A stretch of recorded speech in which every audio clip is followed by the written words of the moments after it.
Vou só recitar, a galera vai conhecer, porque é muito conhecida essa música. Vou só no refrãozinho pra gente começar. E eu já vou passar a bola pro Serjão aqui, que tem a ver com você, Serjão. Vamos ver. Então vamos lá. Quantos segundos só chegar, não, né? A música não é Nós Vai Descer, não, né? Não é Nós Vai Descer. Talvez até você conheça essa música. Todo mundo conhece. Vamos ver. Vamos lá. Dono de toda a ciência, sabedoria e poder, ó, dai-me de beber da água da fonte da vida. Antes que o ar já houvesse, ele já era Deus. Se revelou aos seus, do crente ao ateu. Ninguém explica Deus. Não conheço a música, não. Linda, linda. Não linda. conhece? Não. É Preto no Branco.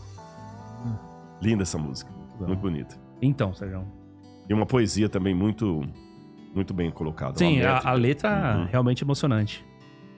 Cara, uma coisa que eu sempre falo, né? Eu já falei até pro Rodrigo e tal, e falo pra todo mundo, cara. Muita gente tem uma visão meio errada de achar que as pessoas que são ligadas à ciência, a maior parte são ateus. E não são, cara.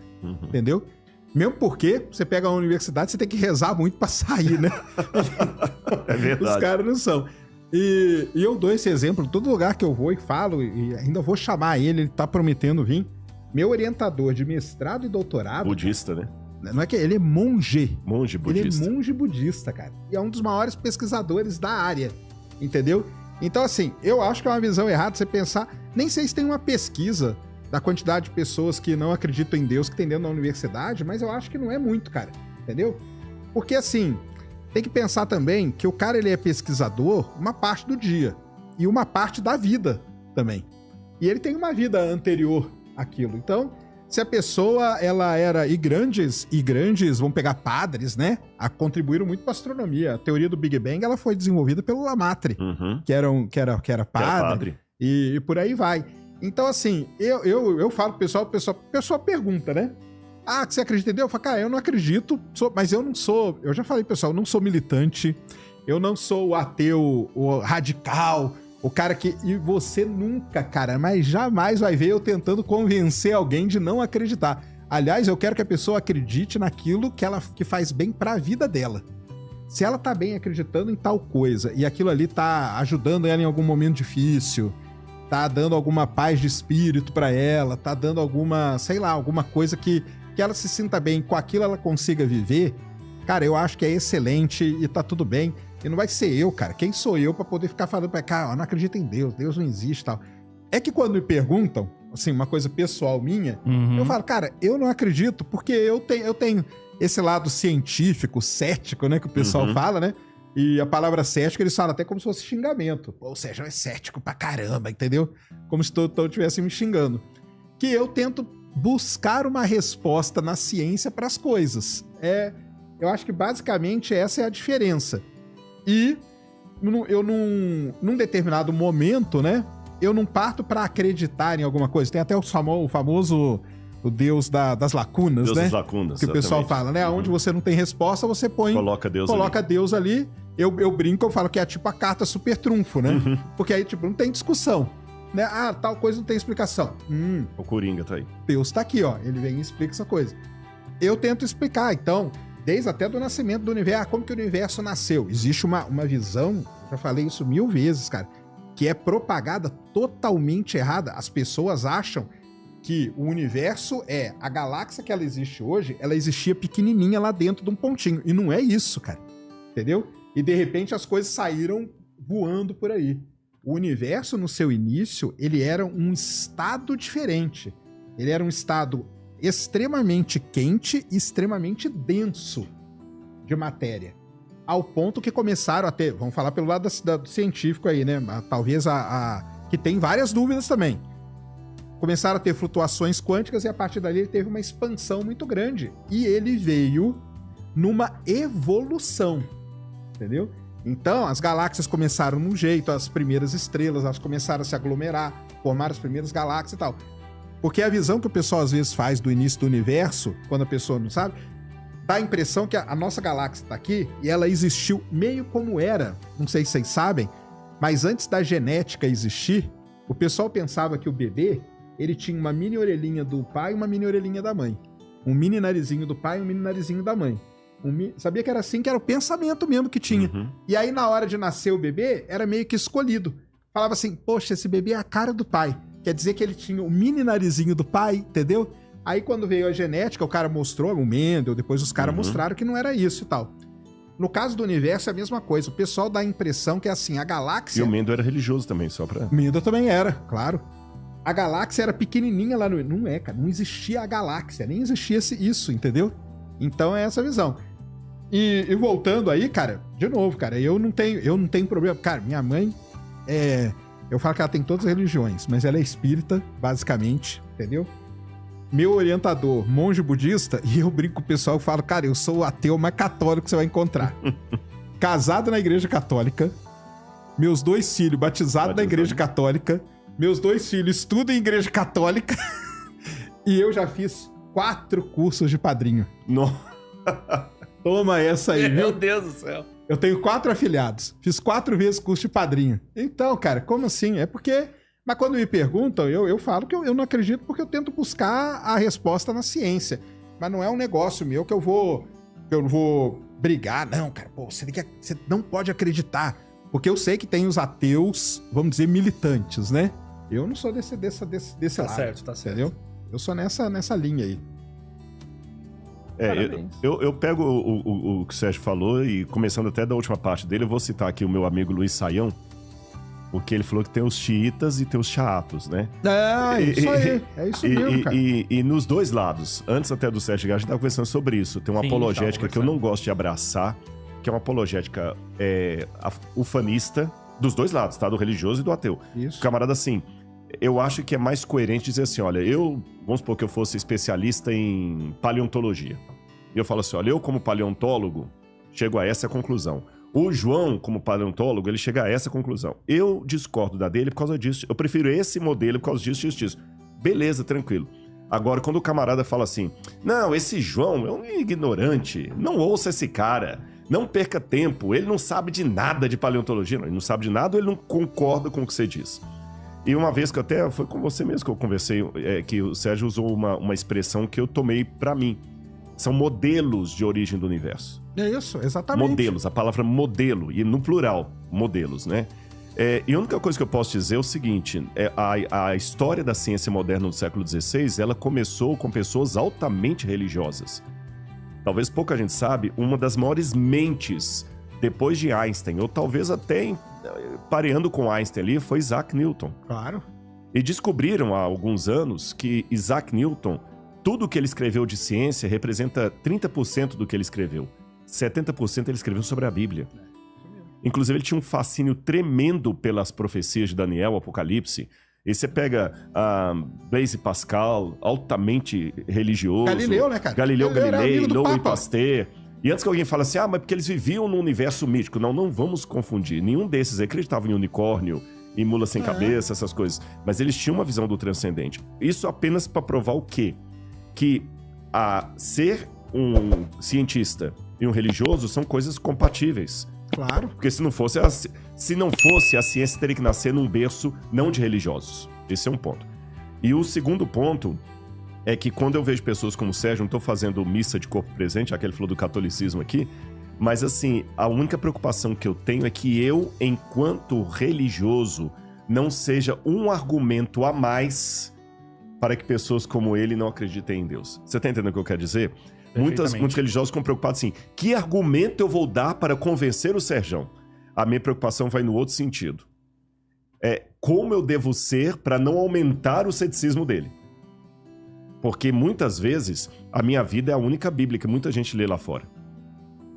Muita coisa que muita gente conhece da Igreja Adventista do Sétimo Dia é o Rodrigo, com quem ele conviveu ou conheceu. Então a minha preocupação é essa. Agora, no caso de conversar sobre Deus, as possibilidades, claro. Agora, só para fechar aqui, quando ele falou o início do universo, eu não posso discutir do ponto de vista da astrofísica, porque eu não sou, tá bom? Então eu sou apenas um admirador apaixonado. É igual assim, se me colocar uma rocha aqui, pra mim pedra é a mesma coisa. Eu vou ofender ofender o geólogo. O geólogo lá, pra mim tudo é pedra, né? E eu tenho até raiva de algumas quando eu tô no sítio arqueológico, né? Mas em compensação eu sei diferenciar uma cerâmica do período do ferro e uma cerâmica grega e uma cerâmica romana, que pra alguém é só um pedaço de caco de telha, né? Então, falando como um leigo nessa área, é o que eu posso dizer o seguinte, talvez a única diferença entre o Sérgio e um cientista cristão, única, eu estou simplificando, é claro, é que se você trabalhar com a hipótese que houve tempo em que tempo não havia, tá entendendo o que eu quero dizer? Porque Claro, mesmo, claro. mesmo que o modelo seja esse ou aquele, Sim. mas houve um tempo que tinha um nada absoluto. Não tinha energia, não tinha gravidade, não tinha espaço, não tinha tempo, não tinha nada. E de repente tudo começou a surgir. Aí vem aquela pergunta do Parmênides, né? Por que há algo ao invés de nada? Se ex nihilo nihil fit, do nada nada se faz, por que há algo ao invés de nada? Então talvez a diferença é que um cientista religioso, ele vai trabalhar com a hipótese que esse nada tinha um ser que não pode ser medido pelos critérios da tempo, espaço, matéria, um ser que seja acima do tempo, acima do espaço, acima da matéria, que seja o que Aristóteles chamou de causa primeira, depois relido por Santo Tomás de Aquino, a causa primeira de tudo. Só que esse ser, ele jamais vai poder perpassar pelo método científico, porque senão ele seria pequeno demais. Então é por isso que não pode existir um artigo científico indexado sobre Deus. Isso aí não é existe isso. Isso aí é uma crítica que eu faço até mesmo ao pessoal da minha área, que às vezes que briga, né, com o pessoal da religião e fala assim, não, mas me vê aí um artigo científico que prove... Cara, isso aí não vai existir, cara, porque é uma coisa que não é isso que você falou, não é compatível, entendeu? O Deus, ele tá entrando nessa história toda, justamente isso aí que o Rodrigo falou, entendeu? No antes e tal, não sei o quê. Então não tem essa... Porque aí entra os chatos, igual você falou, e os caras ficam assim, não, mas o cara não te... Cadê? Pô, ele não te levou nenhum artigo falando que Deus... Cara, não existe isso, cara. Que você tá... É a mesma coisa você falar pra mim, pra eu acreditar, então eu não acredito, cara. Eu não acredito, entendeu? O pessoal fala assim, mas você acredita na teoria das cordas? Eu falo, cara, eu não acredito em absolutamente nada, entendeu? Eu vou lá e vamos ver, entendeu? Teoricamente tá legal, mas cadê a observação? Não tenho. Mas e Deus? Falei, Deus tá fora dessa equação, cara, porque ele não faz parte. Você tá misturando as coisas. E eu acho que isso que é o grande problema que as pessoas têm, que elas querem pegar a régua que usa, vamos dizer assim, na ciência, né? Eu acho até meio chato, até meio pedante falar isso, tá? Mas tipo, a régua que se usa na ciência pra estudar as coisas, tipo método científico, e aplicar isso por exemplo, em Deus. Pra mim, cara, não tem uma coisa, não tem nada a ver com a outra. Igual eu falei, você pode muito bem acreditar em Deus, o meu orientador, budismo, cara. Budismo. Você sabe o que é o budismo? Não mate a formiga, porque a formiga pode ser um ser humano que tá ali. É isso, cara, entendeu? É isso que eles acreditam. A fé deles é nessa linha aí. E do mesmo jeito ele é um pesquisador, então ele aplica o método científico aonde é preciso, na parte científica da vida dele, ou de qualquer um, né? E na outra parte, cara, parte religiosa, ou seja lá a parte mística, ou seja a parte do que for, você faz. Eu acho um erro dos dois lados, tanto do lado do cientista querer colocar e ficar assim, pô, Rodrigo, me dá aí, cara, você acredita em Deus? Cadê o seu artigo científico? Onde Deus, que tá mostrando que Deus existe? Não. Então, e do mesmo jeito, o contrário, entendeu? O religioso chegar pra mim e falar assim, não, mas você tem que acreditar que é desse jeito, porque foi assim, nasceu... Não, cara, mas aí a gente pode estudar. Então, se cada um souber usar as ferramentas no lugar certo, eu acho que não teria problema nenhum. O problema é que não é isso que acontece, né? Que a gente vê, né? E também, eu não sei por quê, cara, que tem essa... Sei lá o que é, cara. Porque igual eu falei, cara, eu não tenho, assim... Minha ambição é totalmente zero em tentar desprovar Deus pra você, ou pro Júnior, ou pra qualquer pessoa. Eu não tenho... Quem sou eu pra fazer isso? Por que as pessoas querem provar pra mim que Deus existe? Mas aí tem uma diferença. Eu vou colocar pro Sérgio. Aí nesse ponto nós temos uma diferença sem ser o chato. Lembrando, gente, que essa expressão do chato, acho que eu falei, é do Luiz Saião. Sim. É bom dar um crédito. Não, mas aqui, é uma expressão muito boa. Por isso que eu peguei. Tem um som da diferença, Sérgio. Acho que eu até falei isso quando a gente conversou uma vez no Ciência lá. Se Deus existe, vamos trabalhar com uma hipótese. E ele é tão bom na minha vida, ele mudou minha vida. Ele mudou o meu existir, meu viver, você entendeu? Eu tô falando como um homem racional. Sim. É tão maravilhoso ter Jesus na minha vida e tudo mais, que assim, quando você vê uma pessoa que você gosto. Como eu não tô julgando confetes, não precisa disso. Eu simpatizei com você desde a primeira vez. Sim. E olha que a gente começou por uma treta. Começaram com uma treta? Começou por uma treta, depois eu conto só pra não desviar aqui. Mas depois, o primeiro dia que eu fui conversar com o Sérgio, isso aqui é verdade, quando o Igor chegou, a gente já tava batendo papo lá embaixo um tempão, falando de Belo Horizonte, que eu descobri que ele esteve lá em Belo Horizonte. Ajudou a fazer telescópio de cano de PVC lá, com o Hilder lá, o professor Rido lá. Eu falei, pois é, eu levei o Rido na minha igreja pra dar uma palestra e tudo e tal. Parecia que a gente se conhecia, há tempos, né? Então, o que acontece? É como você vai pra um programa... Pronto, vou dar um exemplo que agora ele vai entender. O Sérgio teve um privilégio que eu não tive, ele viu a Aurora Boreal. Incrível. Nós temos um amigo em comum, Felipe Haim, que mandou pra mim uma foto agora essa semana que ele conseguiu ver uma aurora boreal cor-de-rosa, que é raríssima. E o Sérgio teve muita sorte, porque não é um negócio astronomicamente previsível, como um eclipse solar, que você sabe, olha, no dia 30 de março agora vai ter um eclipse solar visível em tal lugar, dá pra pegar o avião, marcar o hotel e pra lá. Não, isso aqui é loteria.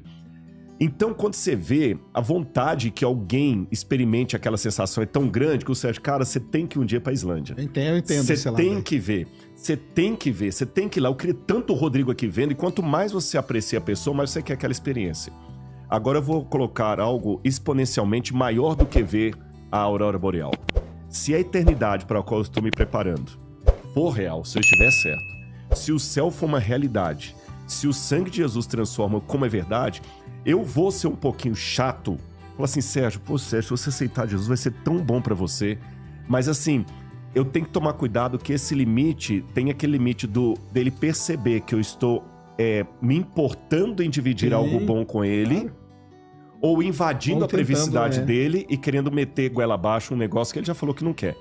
Então, nesse aspecto, há uma diferença do ateu e do cristão, porque assim, se nós dois, se ele tiver certo e eu tiver errado, os dois vão virar formiga, no mesmo tempo ele não perdeu nada, nem eu perdi nada. Exato. Agora, se eu tiver certo, eu quero ele no reino de Cristo. Você entendeu a diferença? Agora, eu tenho a plena consciência que isso é igual remédio para depressão. Na dosagem errada, você ferra com coisa. E tem muito crente que, na verdade, eles não estão se importando com a pessoa com que ele quer testemunhar. Ele quer vencer um debate, ele quer mostrar para você que ele é melhor do que você, que ele sabe mais, que você tá errado. Você entendeu? É aquela apologética que eu não subscrevo. A gente conversou